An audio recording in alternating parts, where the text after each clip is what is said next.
Never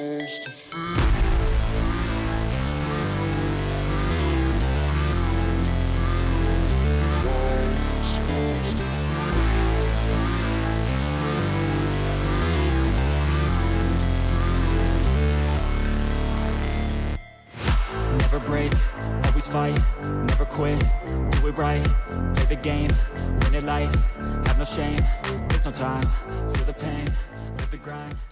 Hello, beautiful people. How's it going? Welcome to another episode of Aren't You Exhausted, the podcast.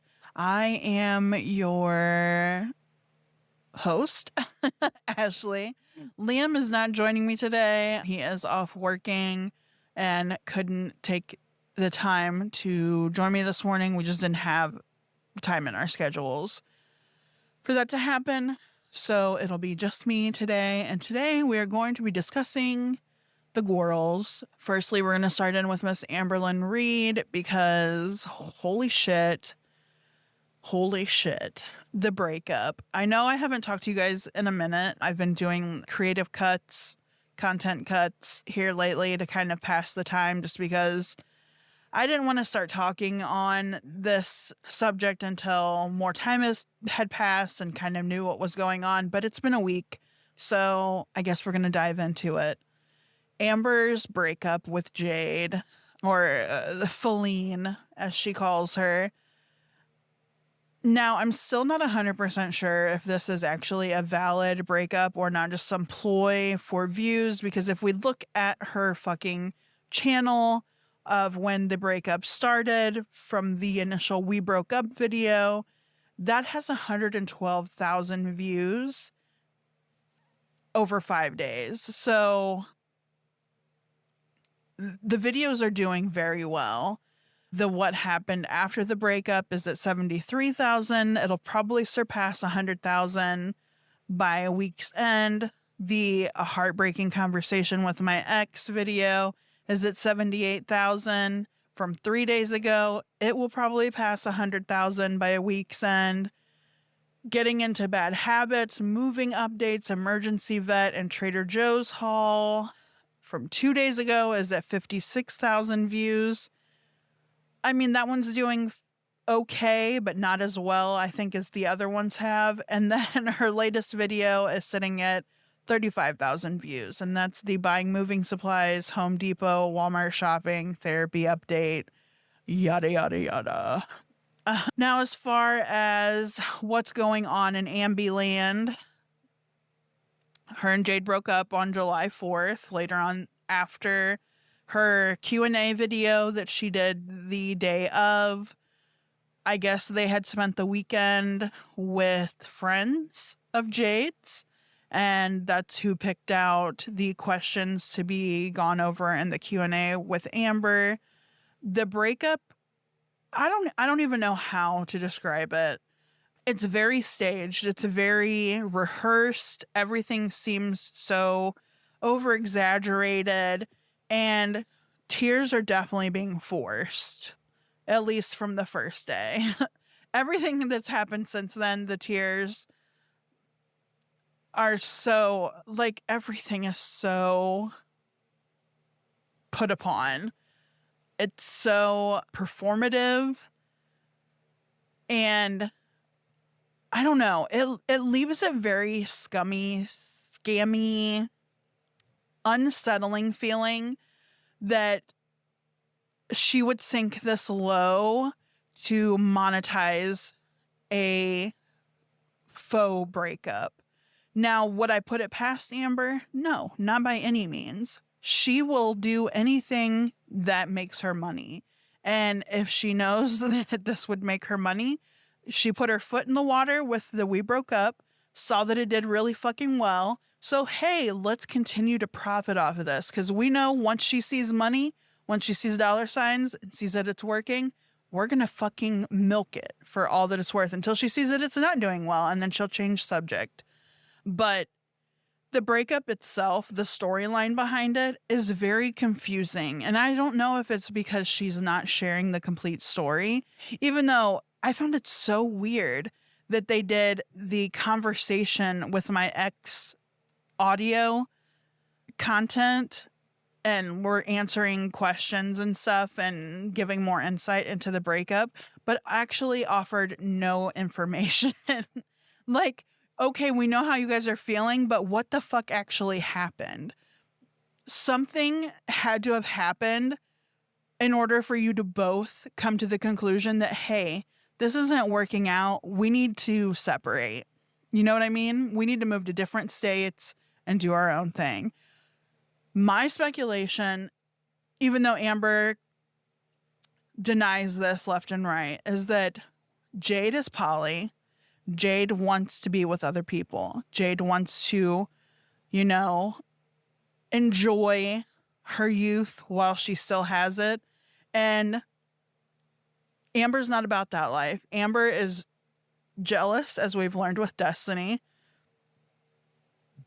And that's kind of fallen over into this relationship. She doesn't want to repeat what happened with Destiny, even though she allowed what happened with Destiny to happen and was heartbroken that things led to how they happened, with Destiny essentially cheating on Amber and, you know, not giving a fuck. Now, she didn't want this from Jade and wanted to be the bigger woman, no pun intended, that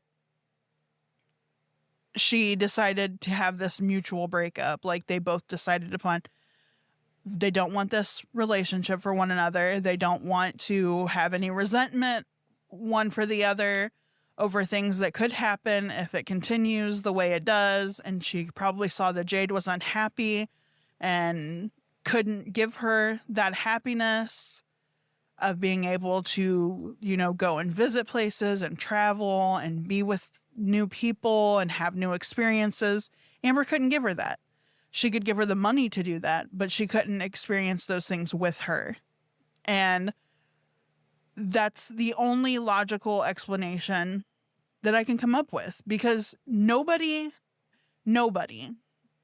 breaks up with somebody that they are totally in love with, have no issues with, and had a future with, like had planned a future with. Why? Why would you do that? There has to be more that she's not telling everybody, or it's just not true. Like, the whole breakup is not true, and that they're just fucking fishing for money for this move. Now, Amber also kind of gave us the rundown that she is not going to be living with anybody. She's going to be totally by herself, independent, living on her own.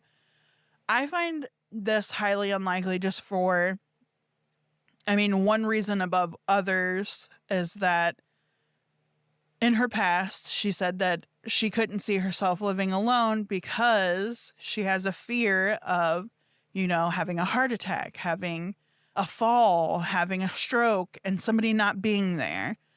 Who is going to be checking up on her? Is she moving to a state where she has friends or family that can come and check up on her if they haven't heard from her in a few days, or at the very least haven't seen her post to YouTube in a few weeks, because she has gone, you know, a period without posting in the past? But, like, does she have somebody to come and check on her like that? And if it's somebody out of state doing it, do they have access to, you know, information in the area that she's going to be living to take action if they do find her in a predicament that she can't help herself from?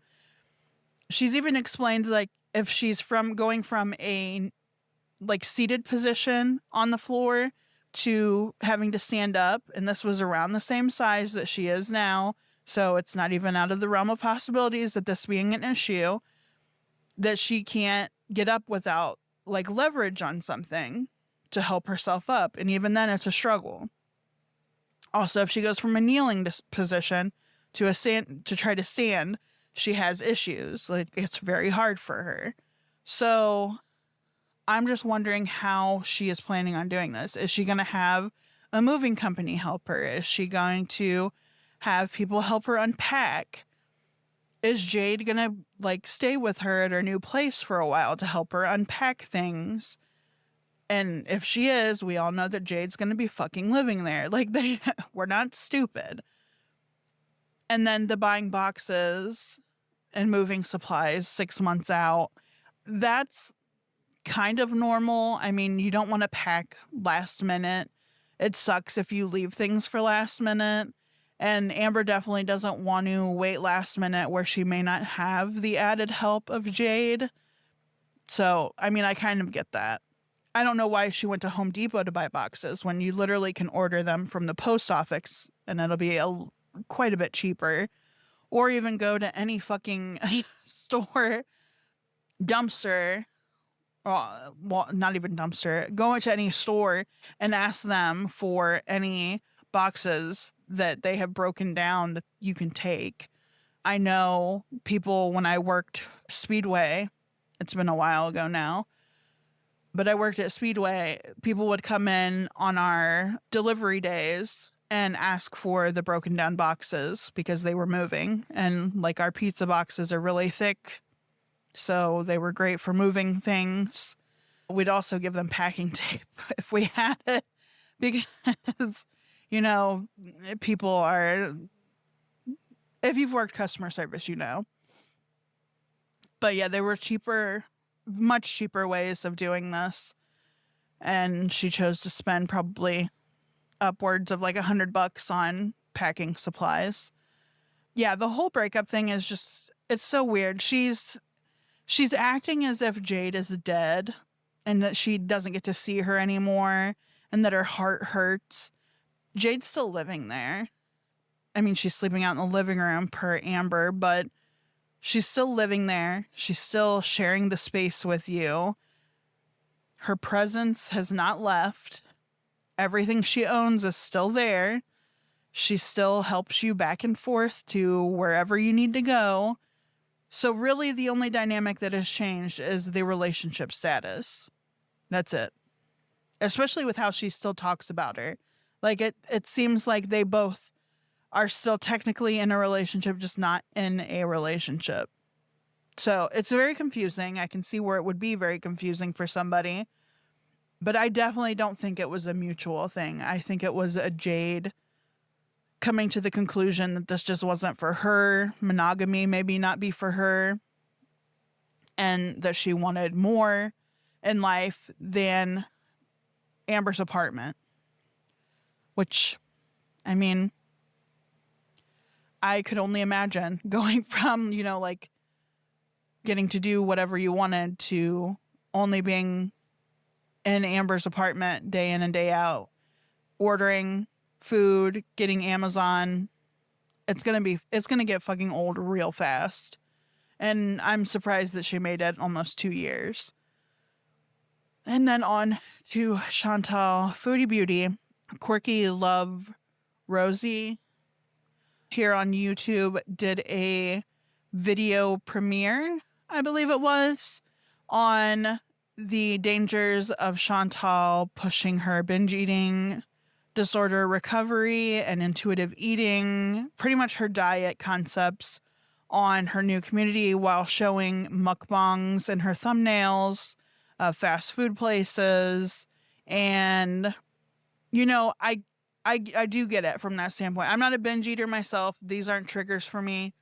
But I do have issues with food. And I can see if you're coming to Chantal's channel, having never known who she was before this and are trying to get insight on how to effectively go about self-treating your binge eating disorder and seeing how Chantal's going about it. It could be very triggering and make you want to go on to binge. And I don't think Chantal really realizes that because she only thinks of herself in that moment. She doesn't think about the effects that her actions like relay to other people, especially viewers, new viewers watching her. And so her take on intuitive eating as a binge eater, I don't feel like that's beneficial. I don't think that that is even plausible as a binge eater to have intuitive eating, but neither do I feel like restrictive eating is beneficial.